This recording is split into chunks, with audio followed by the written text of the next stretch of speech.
Sa talumpati ni Pangulong Bongbong Marcos sa kanyang ikalimang State of the Nation Address, nabanggit din niya ang mga proyektong tututok sa transportasyon, enerhiya, pati na po ang itinatayong Artificial Intelligence o AI Hub sa New Clark City. Pagmamalaki ni Pangulong Marcos, makakapagbigay ng kalidad na trabaho ang Pac Silica Industrial Hub at magpapasigla rin anya sa ating ekonomiya.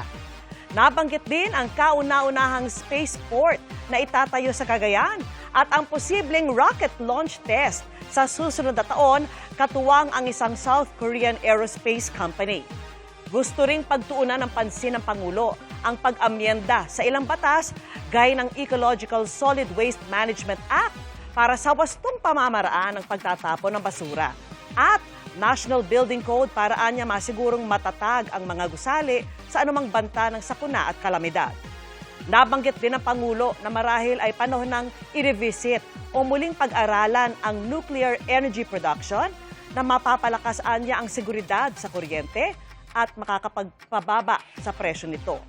Sa kanyang talumpati, ipinunto rin niya ang ilang isinusulong ng administrasyon para sa sektor ng transportasyon gaya ng pagpapatakbo ng North-South Commuter Railway sa pagitan ng Valenzuela at Malolos sa susunod na taon at pagtapos ng railway hanggang Clark bago matapos ang kanyang administrasyon. Mithiin din daw ng Pangulo na maging electric vehicle na ang kalahati ng mga sasakyan pagdating ng taong 2040.